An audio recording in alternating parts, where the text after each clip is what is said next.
Y'all, you absolutely need to grab a drink or a snack before watching this video because we have so many books to cover today. I literally took notes because we're going to be covering the 15 books I read in April and May.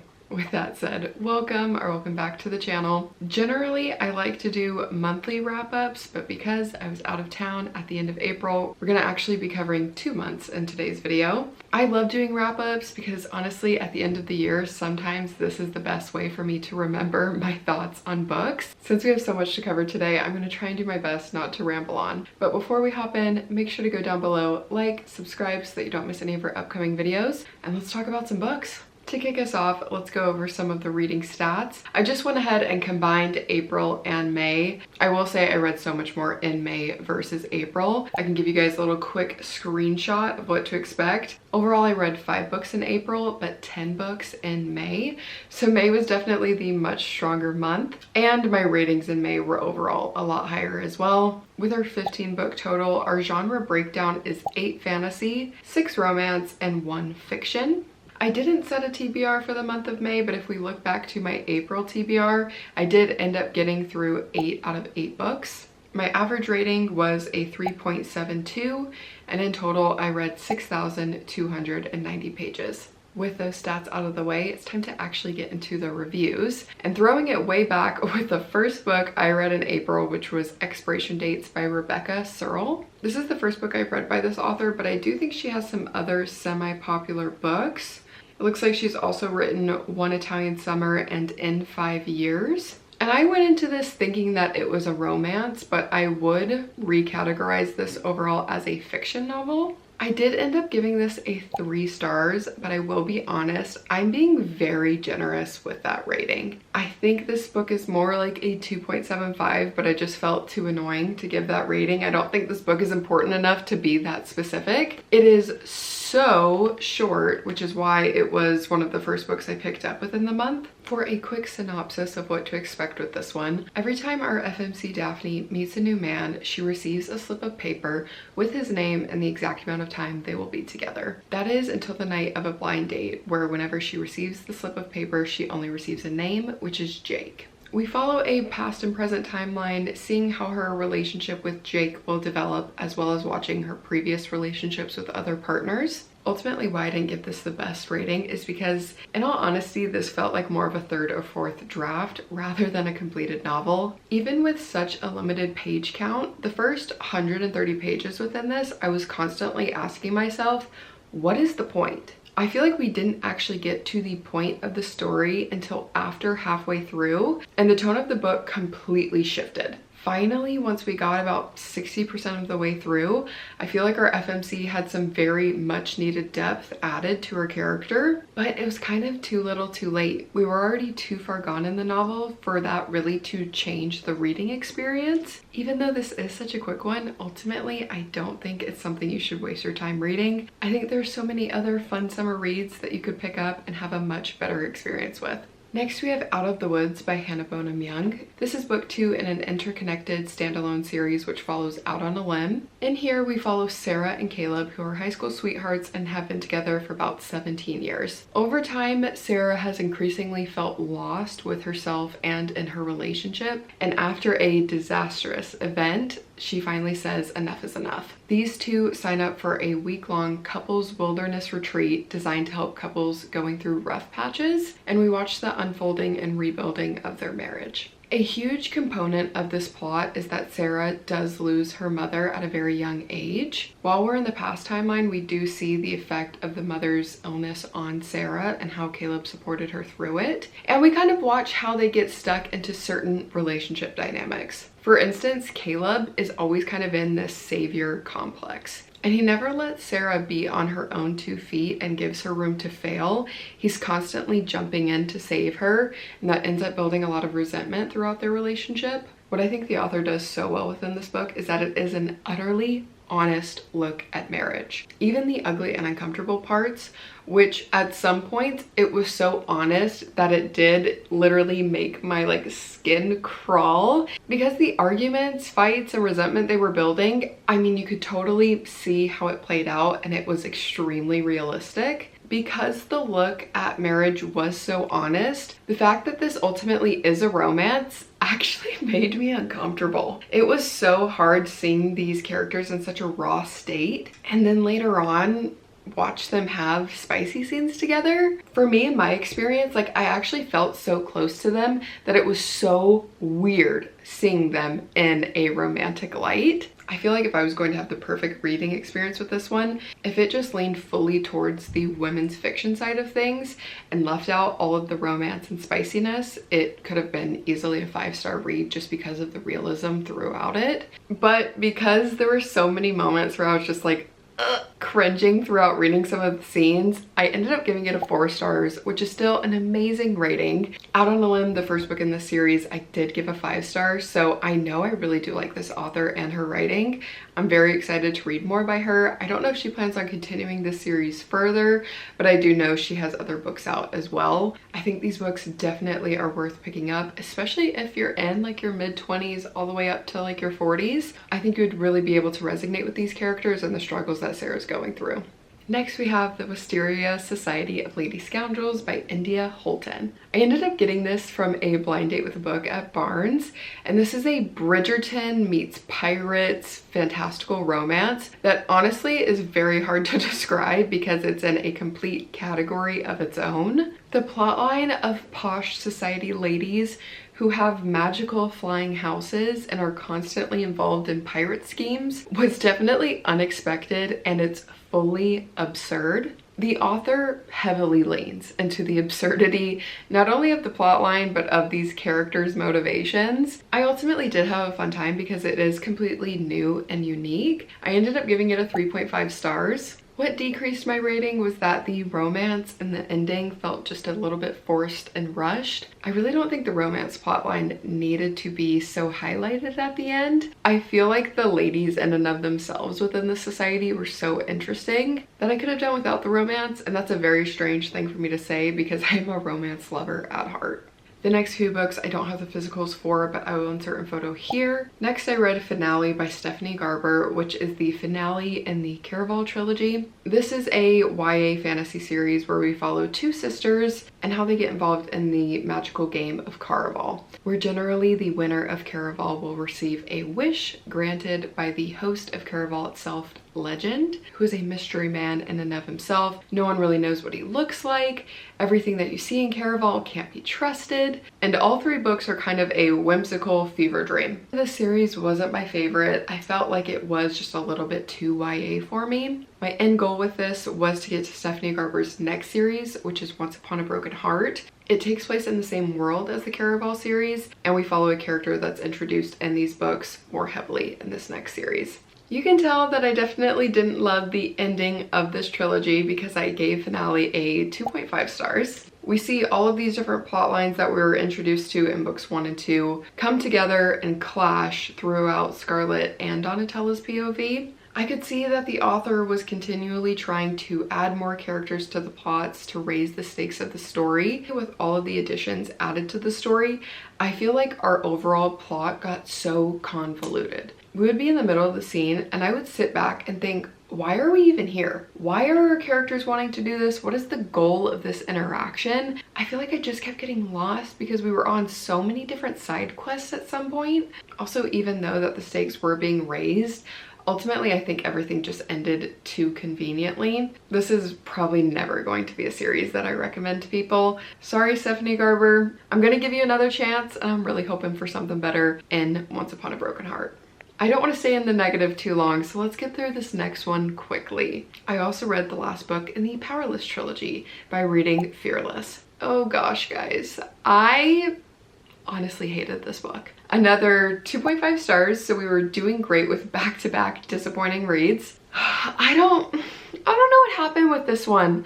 I loved Powerless. 5 stars. Is it original? Absolutely not. But I absolutely loved the banter. I felt like Kai was such a fun character. There was so much tension. Even though Reckless book 2 fell flat for a lot of people, I loved the moment our tension finally broke with our 2 characters. But boy, did everything just fall apart for me with book 3. I felt like there were so many recycled plot lines within this one. I hated it. I was so unimpressed. I was so annoyed once we got to the reveal of where book 3's plot was going. Also, you know a book is bad whenever you make me hate my favorite character. I loved Kai throughout this whole series, but he was so annoying to me in this one. He just said the same 5 lines over and over again and literally had no character development throughout the whole book. There was just a complete and utter lack of nuance throughout this whole book. I feel like nothing interesting happened until about 80% of the way through. And whenever the book is 600 pages long, you're gonna need to do more. You're gonna need to pull me in a little bit quicker than that. If you've read this series, what did you think of the recycled storyline? Am I being too harsh with being such a hater on this? I just had such higher expectations for this. I was really disappointed.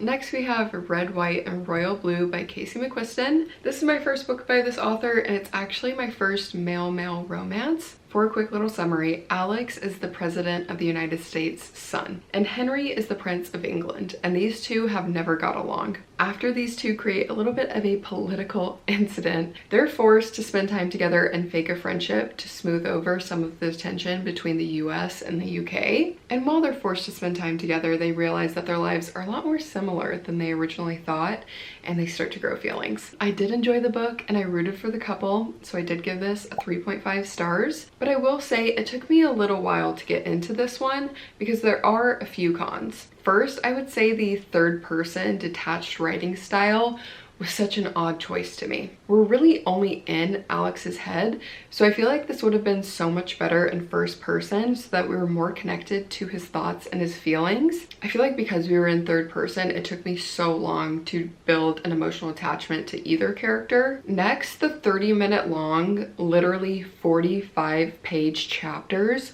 were criminal. It's over 400 pages, but I think is only like 15 chapters long. The chapters just dragged on and on and on, and sometimes would cover like multiple weeks. I don't know why she didn't just break up some of these scenes into smaller chunks, because with how this is written, it was so demotivating to read and ruined all of my flow. And my final con is that I found the dialogue quite childish and cringy. It read very YA, but then there was a lot of explicit content in this as well. So I just felt like that was a weird choice. Like, why are you writing to a 15-year-old, but then adding in explicit spice scenes? It didn't make sense to me. I felt like there was definitely some room for improvement. I will ultimately give this author another try, and I do really want to watch this movie. I've heard a lot of people say that the movie is really good. Next, I did a little reread for book club, and I reread Emily Henry's Book Lovers, which was one of the first books I ever read when getting back into reading. I think it was back in 2023, and originally I gave this a 4 stars, which was so rude of me. This is definitely clearly a 5-star book based on these annotations. Oh, I love these two together. We follow Nora and Charlie, who are both in the literary world. She's an agent and he's an editor, and whenever they're first introduced to us, they do not have a good first impression. They're both such grumpy characters that it causes them to be somewhat of work rivals. And a book series that Nora was an agent for is based off of this small town in North Carolina. Her sister, who is pregnant with baby number 3, wants a little sister getaway before the baby comes. So they decide to step away from New York and go to this small town for a month. Quickly, once they get into town, Nora ends up running into Charlie, and these two just can't seem to stay away from each other. They are truly 2 peas in a pod because they have such brash and direct communication styles that ultimately leads to like the best top tier banter that I just loved any scenes where these two were together. And because they were so similar, they just understood the other's emotional state so well.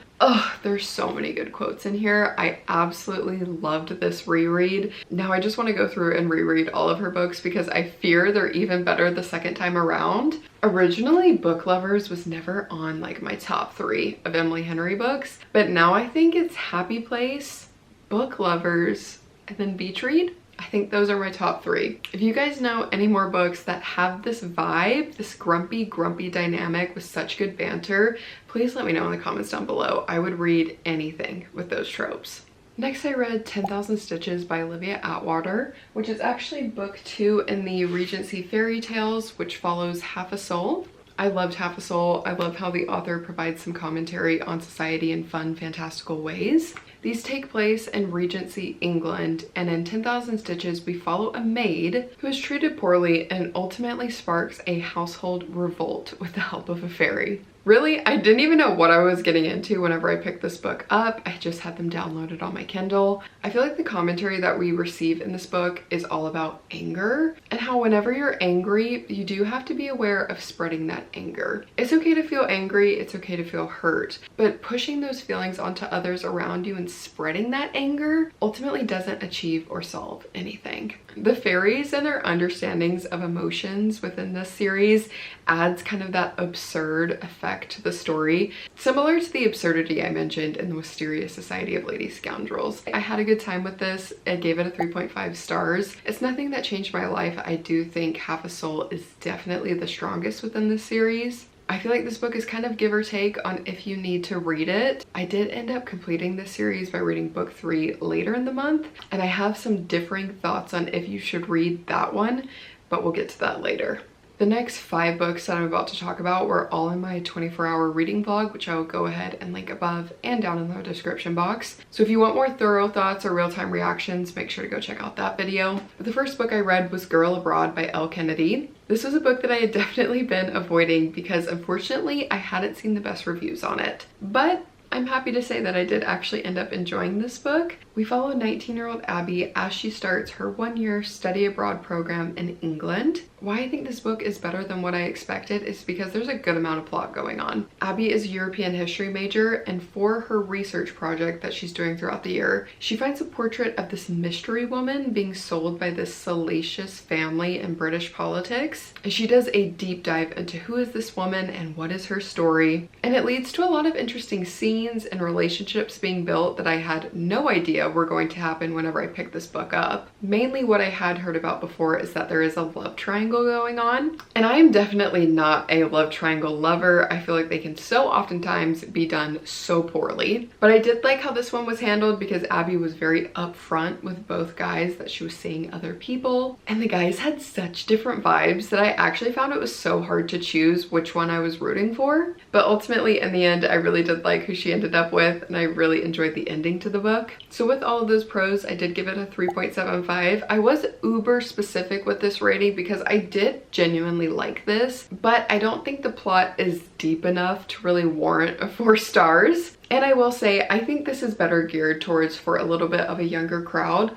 There is some spice going on, so I would say like minimum 17, but from 17 to 23, basically your college years, I think would be the perfect time to pick up Girl Abroad. I know Elle has an extensive backlist, so I am actually genuinely curious to read more by her. If you've read a book by Elle that you would highly recommend, let me know down below, because I'm not exactly sure where I want to start. Next, I picked up Foxglove, which is book 2 in the Belladonna series. Throughout the series, we follow Signa, who has been followed and kind of haunted by death throughout her whole life. Her parents died whenever she was a baby, and she's just kind of been passed around to different family members who all unexpectedly pass away. And that's led to a very sad and lonely childhood. In book 1, she's sent to another extended family member's house at Thorn Grove, where she stumbles upon a murder mystery that she has to solve. In that book, she teams up with Death, who is personified in the story, to solve that mystery, and ultimately a romance develops between these two. We end up continuing on with Signa and Death's story in Foxglove,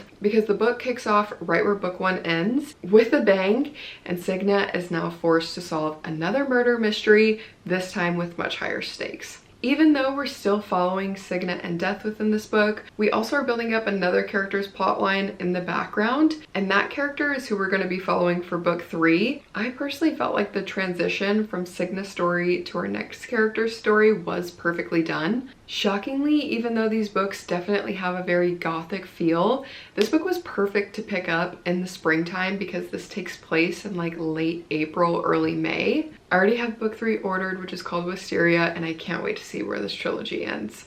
Next, I read Nora Goes Off Script by Annabel Monaghan. This is an absolute shorty of a book. This is only about like 250 pages.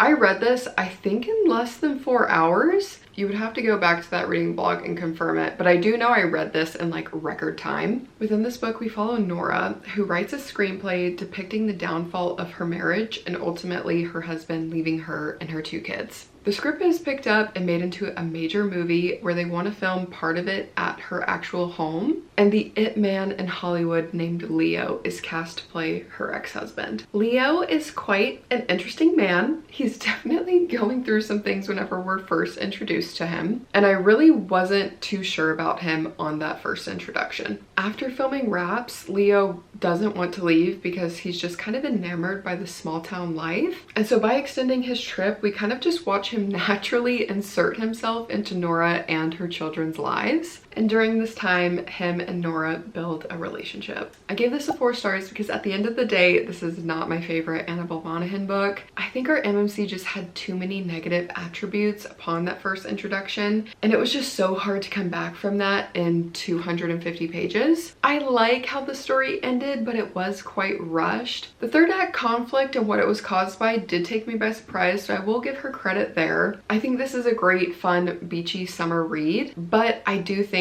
the better book by this author is Summer Romance. I read that last summer and gave it a 5 stars. 10 out of 10 would recommend. I think these books are great for moms, and age range I think would be anywhere from like 25 plus. Most of the FMCs in her books are in their late 30s, which I ultimately do enjoy because I do get quite tired of reading about super young characters in their 20s and the constant miscommunication that often happens in those relationship dynamics. Quickly going back to the Regency fairy tale series that I mentioned before by Olivia Atwater, I read book 3, Longshadow. Sadly, this is my least favorite book in the series. I gave this a 3 stars. Again, I would probably say that's a little bit of a generous rating. The main character we're following is Abigail, who's around 18 years old and starts noticing that eligible young ladies in society are mysteriously being murdered, and she thinks that it's due to black magic. She's forced to team up with another character named Mercy to try and stop this before anyone else is taken. This turned out to be a cute, fantastical queer romance, but I think the magic of her books are those additional comments on society, which overall I think was lacking in this book. While I think you should definitely pick up Half a Soul, I'm a bit 50-50 on if you should continue on with 10,000 Stitches, and I would just go ahead and say that Longshadow is a skip. I do overall enjoy her writing style. It's very lush and flowery, but maybe towards the end of this series, we were kind of losing the plot just a little bit.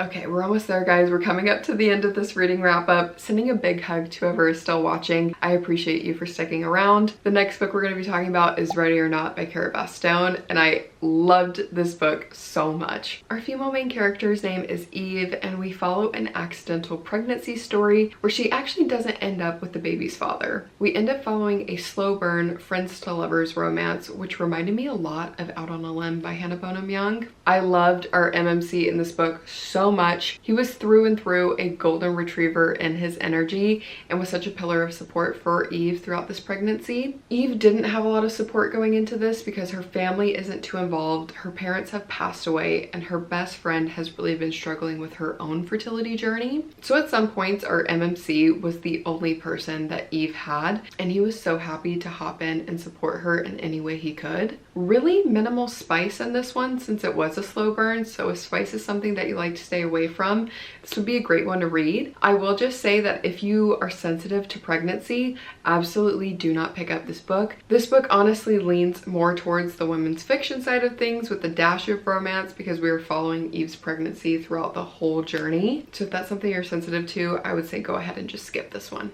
And finally, I did the damn thing and I completed the Throne of Glass tandem read. These 2 books have been haunting me. I've been staring at these for the past 3.5 months, telling myself I need to read these, but I just kept putting it off. This felt so daunting because signing up for the tandem, you are signing up to read 1,300 pages straight. I think I read this in about 6 days time, and I'm so sad to say that I do actually think the best way to consume this is through just absolutely binging the tandem. You're following so many different plot lines throughout these 2 books that I don't think you can give yourself much time in between these chapters, or else you just really start to lose what these characters are doing and where they're at. But I will say it was so worth it.